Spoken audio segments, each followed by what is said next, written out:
अभिनंदन है। आज हम लोग एक नई शुरुआत करने जा रहे हैं जिसमें आपको क्लास 10 के जो हिंदी बुक आपको जो दो भागों में बटा हुआ है, जिसमें एक आपको गोधली बुक है और एक आपका वर्णिका है। तो आज से हम लोग गोधली बुक को स्टार्ट करने जा रहे हैं। तो गोधली बुक को जितने भी चैप्टर हैं इसमें गद्य खंड और काव्य खंड दोनों को अच्छे ढंग से पढ़ेंगे और सारे चीज़ों को अच्छे बारीकी से जानेंगे। तो आइए आज का वीडियो में आप सभी को पहला चैप्टर आपको हम पढ़ाने जा रहे हैं, आपको बताने जा रहे हैं जो 2027 में जो मैट्रिक बोर्ड का एग्जाम होगा, यहाँ से प्रश्न आप लोगों को सभी को मिलेगा देखने को। तो जितने भी वीडियो को देख रहे हैं अच्छे से वीडियो को सुने, अच्छे से वीडियो को देखें और यहाँ से जितने भी बातों को आपको बताया जा रहा है सारी बातों को बारीकी से सुने। आपको 2027 के मैट्रिक बोर्ड में बहुत ही मदद मिलेगा। आइए तो हम लोग शुरू करते हैं। जो पहला चैप्टर है उसका नाम है श्रम विभाजन और जाति प्रथा। श्रम विभाजन और जाति प्रथा। श्रम विभाजन और जाति प्रथा, तो इसके बारे में हम सबसे पहले लेखक परिचय के बारे में जानेंगे। उसके बाद हम लोग जो निबंध है उसके बारे में हम लोग आगे जानेंगे। तो सबसे पहले हम शुरू करते हैं। तो लेखक परिचय में तो जानना है कि श्रम विभाजन जाति प्रथा जो पहला चैप्टर है इसके लेखक जो है डॉक्टर भीमराव अंबेडकर साहब है। डॉक्टर भीमराव अंबेडकर साहब है।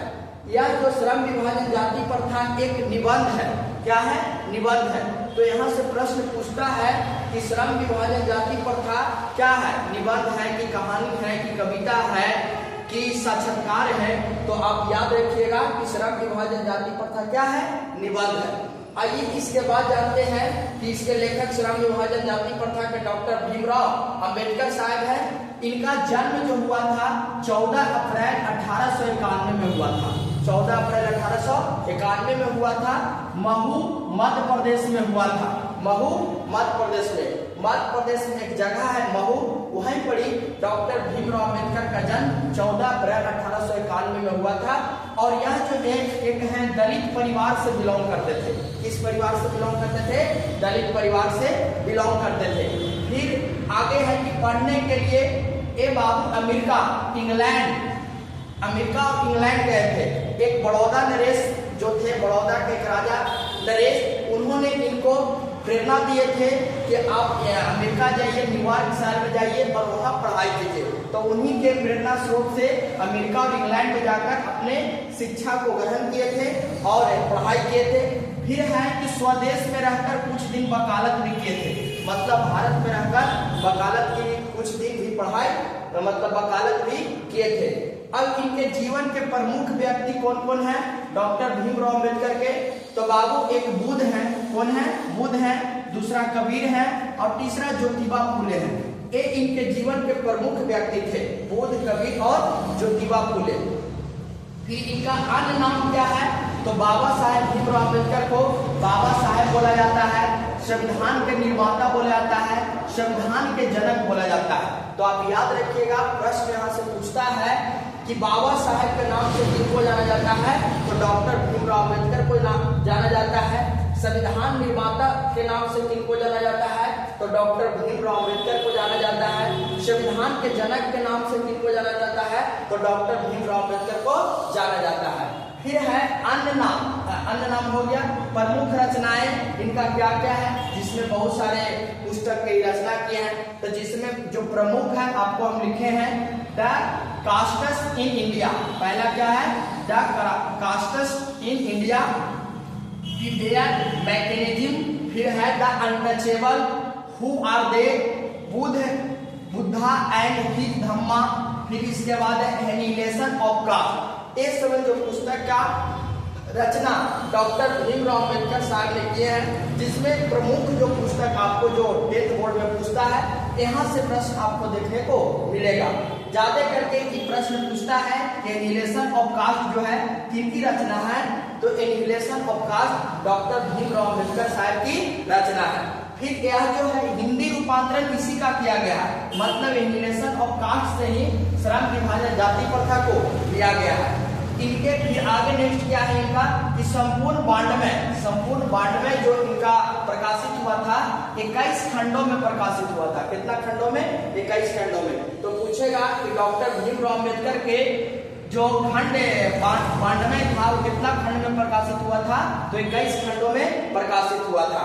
फिर बाबू इनका निधन कब हुआ था? तो दिसंबर 1956 में दिल्ली में हुआ था। कहाँ हुआ था? दिसंबर 1956 में दिल्ली में हुआ था। तो देखिए ये सब सारे बात आपको जो है बाबू डॉक्टर भीमराव अम्बेडकर साहब का लेखक परिचय है। और कुछ आप याद रखिएगा, जिस प्रकार से संविधान निर्माता इनको बोला जाता है, तो आपको पता होगा कि भारतीय संविधान को अंगीकृत किया गया था 26 नवंबर 1949 को, 26 नवंबर 1949 को, लेकिन भारतीय संविधान को लागू किया गया था 26 जनवरी 1950 को, 26 जनवरी 1950 को। और संविधान को लिखने में कितना वर्ष लगता है? तो 2 वर्ष 11 माह 18 दिन लगता है, 2 वर्ष 11 माह 18 दिन लगता है। तो ये सब एक्स्ट्रा फैक्ट है, आप याद रखिएगा, आपसे यहाँ से प्रश्न आपको देखने का मिलेगा। ये आपके डॉक्टर भीमराव अम्बेडकर के साहब का जो आपको लेखक परिचय था, जो फर्स्ट चैप्टर का आपको हम पूरी तरह से बताएं। अब हम लोग शुरू करते हैं जो निबंध है श्रम विभाजन जाति प्रथा। इसमें डॉक्टर भीमराव अम्बेडकर साहब ने क्या क्या बातें बताएं, इसके बारे में जानेंगे, तो ध्यान से आप सुनिएगा। तो कहते हैं श्रम मतलब होता है काम। श्रम मतलब क्या होता है? काम होता है। तो काम जो है एक प्रकार की नहीं होता है। हमारे समाज में, हमारे दुनिया में बहुत प्रकार के काम है, बहुत काम है, काम की कमियां नहीं है, बहुत सारे ऐसे काम है, तो बहुत सारे काम है। तो यही बोल रहा है श्रम मतलब काम। विभाजन का मतलब होता है बंटवारा। विभाजन का मतलब क्या होता है? बंटवारा, मतलब काम को बांटना, काम को बांटना। और जो काम को बांटा जाएगा जाति प्रथा, जाति के अनुसार बांटा जाएगा। तो जो मुख्य टॉपिक है श्रम विभाजन जाति प्रथा, मतलब काम का बंटवारा जाति के हिसाब से होगा। प्रथा मतलब जो पुराने जमाने से चलते आ रहा है, जैसे आपको पता होगा दहेज प्रथा बोला जाता है, सती प्रथा बोला जाता है, जाति प्रथा बोला जाता है। तो ये सब बात था, तो आपको समझ में आ गया होगा। अब इसमें डॉक्टर भीमराव अम्बेडकर साहब कहते हैं कि समाज में जो आज प्रथाएं चल रहा है, समाज में जो आज प्रथाएं चल रहा है कि जाति के हिसाब से काम को बांटा जाए, जाति के हिसाब से काम को बांटा जाए। तो एक विडंबना है, यह एक जो है एक प्रकार का विडंबना है हमारे समाज में कि जिस जाति से वो बिलोंग करता है, जिस जाति से वह बालक आता है, उसी के हिसाब से इसको काम को बांट दिया जाए। ये समाज की विडंबना है। लेकिन कुछ लोग जो है इनके पक्ष में भी होते हैं, जिसमें आपको हम लिख के बताए हैं कि जातिवाद के पोषक कौन कौन है। तो जातिवाद के पोषक कहते हैं कि जाति को, श्रम को जाति के हिसाब से नहीं बांटा जाएगा तो आने वाले दिनों में बाबू जिस जात के लोग रहेगा उस जात का काम नहीं करेगा तो आखिर कौन करेगा। जैसे आपको हम बता रहे हैं, हम कुछ जाति का नाम लेंगे तो इससे आपको भेदभाव नहीं करना है, क्योंकि हम आपको समझाने के लिए बता रहे हैं। जैसे मान लीजिए कि पंडित जात से जो है, अब उसका काम है पूजा कराना। जो बाबू 100 जात का है उसका काम है दुकान चलाना। जो बाबू यादव परिवार से है उनका काम है दूध दूना। तो जैसे समाज में जो ठाकुर परिवार से है उनको काम है बाल काटना। तो यही कह रहे हैं कि जब वो आदमी नहीं करेगा तो आखिर कौन करेगा। इसका मतलब जातिवाद के जो पोषक हैं वो इसको सही बताते हैं कि जाति के हिसाब से काम को बांटा जाए। लेकिन डॉक्टर भीमराव अम्बेडकर साहब कहते हैं कि जब जाति के हिसाब से काम को बांटा जाएगा तो हमारे समाज में छुआछूत की भावना बढ़ेगा, हमारे समाज में ऊंच नीच की भावना बढ़ेगा। क्योंकि जब समाज में हम जाति के हिसाब से बांट देंगे तो बाबू समाज में भाईचारा खत्म हो जाएगा, समाज में ऊंच नीच की भावना बढ़ेगा। क्योंकि मान लिया जाए कि जिस जाति से जो आदमी बिलोंग करता है उस काम में उसका रुचि नहीं है तो वह काम नहीं कर सकता है। जब काम नहीं कर सकता है तो एक बेरोजगार के रूप में उभर कर सामने आएगा, उसका घर परिवार नहीं चल सकता है, उसका जीवन यापन नहीं चल सकता है। तो जाति प्रथा एक बेरोजगारी प्रथा के रूप में भी अपनाया जाता है। तो इसलिए डॉक्टर भीमराव अम्बेडकर साहब कहते हैं कि जाति प्रथा एक बेरोजगारी प्रथा के रूप में है। क्योंकि जब जाति के हिसाब से काम को बांटा जाएगा तो जिसमें उसका रुचि नहीं रहेगा वो काम नहीं कर सकता है, उसके अंदर उस काम को करने में स्किल नहीं है, तो बाबू यह जो है एक बेरोजगारी प्रथा के रूप में भी उभरेगा। लोग इसको बेरोजगार भी कहेंगे। तो इसीलिए डॉक्टर भीमराव अंबेडकर साहब ने इसको खंडन किए और इसको कहें कि नहीं, जाति के हिसाब से काम को नहीं बांटा जाएगा, रुचि के हिसाब से काम को बांटा जाएगा, स्किल के हिसाब से काम को बांटा जाएगा। जब रुचि के हिसाब से काम को बांटा जाएगा, स्किल के हिसाब से काम को बांटा जाएगा, तो कोई भी आदमी बेरोजगार नहीं रहेगा और कोई भी आदमी बिना काम का नहीं रहेगा। जिसमें जिसको रुचि रहेगा उसका काम किए, मतलब उस हिसाब से उसको काम किया जाएगा। तो इसको खंडन किए और इसमें लिखे हैं बाबा साहब ने कि जाति प्रथा आपको समझाए, श्रम का विभाजन। अब देखिए, जैसे मान लीजिए कि श्रम का विभाजन, तो बहुत आदमी जाति के हिसाब से बांट दिया जाएगा, तो जिस जात का है वही जात का काम करना होगा। अब मान लीजिए कि उस जात का काम नहीं कर सकता है, तो उसको क्या किया जाएगा कि बाबू को टाल देगा, मतलब कोई भी काम को टाल देगा, कहेगा कि नहीं हमको से नहीं होगा, हमारे जात का काम नहीं होगा, हम दूसरा काम करेंगे। लेकिन जब नहीं करने दिया जाएगा तो मन से नहीं किया जाएगा।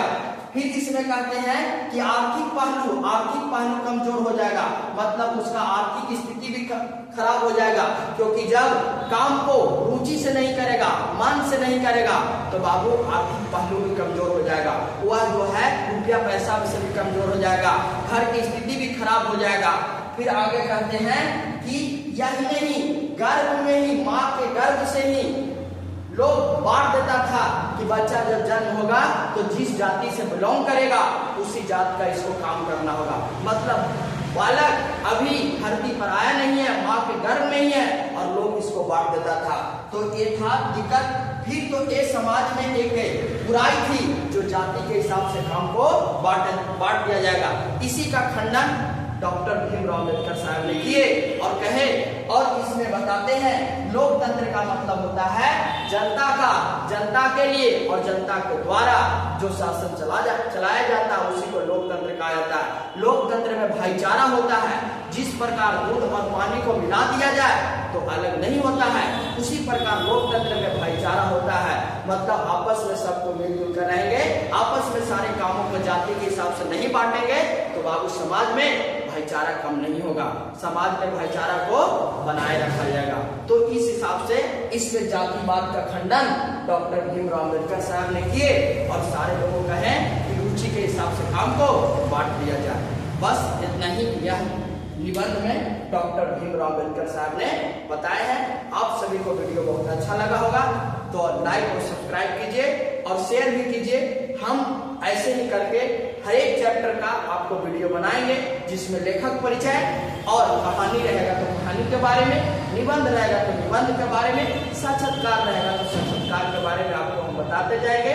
तो चलिए अब आगे आपको नेक्स्ट वीडियो मिलते हैं। कैसा लगा वीडियो कमेंट करके जरूर बताएं। बहुत बहुत धन्यवाद, बहुत बहुत धन्यवाद। जय हिंद, जय भारत।